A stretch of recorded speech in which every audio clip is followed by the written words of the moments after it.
Godsiff.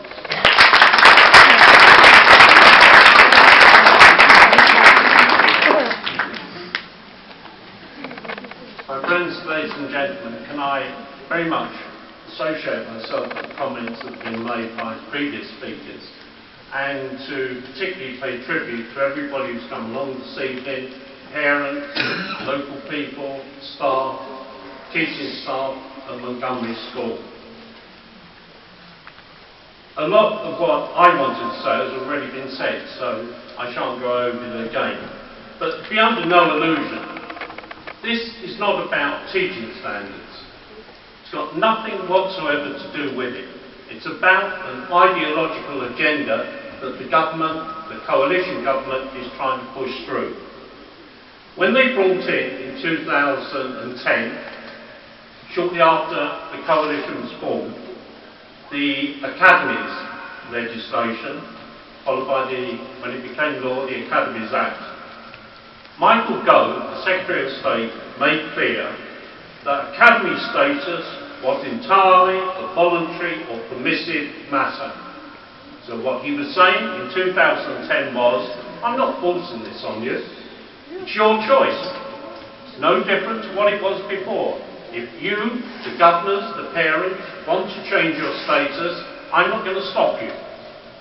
1 year later, however, in the 2011 Education Act, Michael Gove gave himself extra powers.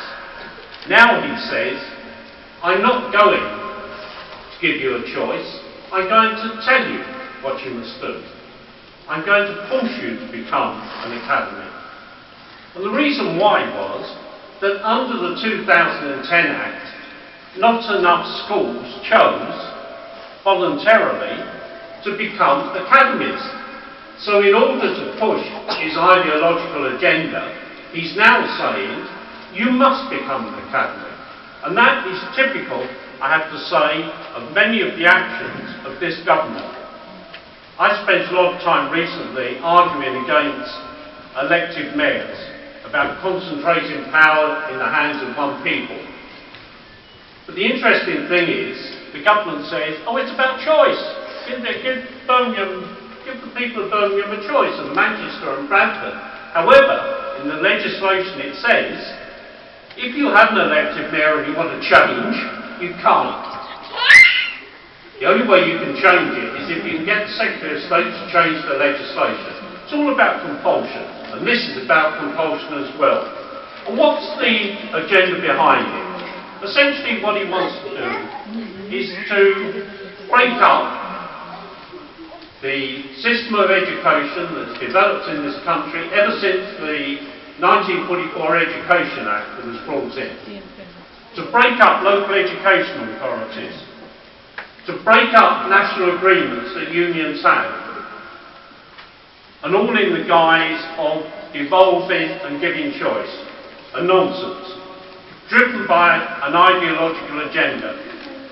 But this could have been stopped in Parliament if their collaborators in the coalition had not gone along into the lobbies and voted almost unanimously with the Conservatives. In the coalition agreement that was drawn up between the Conservatives and Lib Dems, there was no reference whatsoever to forcing through an Education Act that compelled schools to become academies. And yet, the Lib Dem collaborators marched through the division lobbies in 2010 and 2011 to force this legislation through. Now, a lot has been said about the so-called argument that academies do better than local authority schools.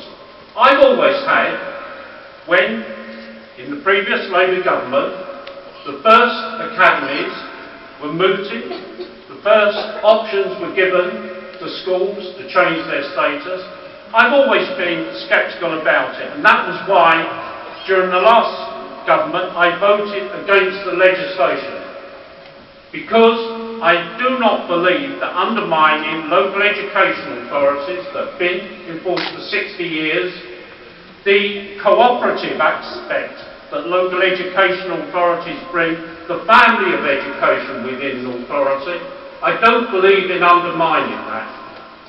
If you have a school that is not doing well, then you analyse why, you work out what the problems are, whether they be teaching problems, whether they be other problems, and then you address them.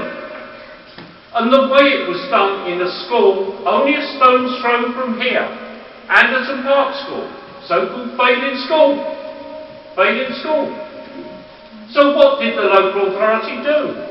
It got rid of the head teacher. It made changes. It made changes in the teaching staff. It upset people. It brought in a head teacher and bumped them. And what happened? The status of that school over 3 years changed dramatically. The Ofsted reports on it now are excellent. And it changed because the problem was analysed, the problem was dealt with, and it was dealt with under a local educational authority that wanted to address an issue. As has been pointed out, if you have a failing academy school, then the sponsor can walk away. There's no obligation on the sponsor to address the issue. And talking about standards, some of you will have seen on television earlier tonight, others will see on 10 o'clock news, that the league tables have come out for secondary schools. Just been published. Who is at the bottom? Right at the bottom of attainment for secondary schools in the country. Well, it's a school called St Adam's Academy in Poole. Right at the bottom. And they interviewed the head teacher and said, but you changed your status and became an academy. She said, takes time to solve problems, takes time to solve problems. So this argument that somehow change the status but don't address the issues, and that is what it's all about. I very much hope that this campaign will go from strength to strength and will be successful. Those people who have responsibilities on the ground, not just the education department down in the city, but responsibility on the ground, parents, teachers, governors, they've got to work together, they've got to consult, because a gun is being put at their head. What has happened is that the education department in Birmingham has put enormous pressure on schools, massive amounts of pressure. Many people say it's implied threats. Many people would say it almost amounts to harassment. Now, that is absolutely outrageous, and it's got to be rejected. Parents, teachers, governors have got to discuss all the aspects, and they've got to work out how it is going to be best for your children to deal with this assault on education which has been launched by Michael Gove and his collaborators at Westminster. This meeting tonight, and I finish now, Chair, this meeting tonight is just one of many that will take place over the coming months in Birmingham and have already taken place throughout the country. I hope that it will go from strength to strength, because we must expose what this is about. It's not about good education, it's not about better education, it's not about solving the problems of education. It's about an ideology to break up local government education departments, to undermine all the national agreements that have been worked out, and to turn back the clock 60 years in this country to what it was in 1944 before the Education Act came in.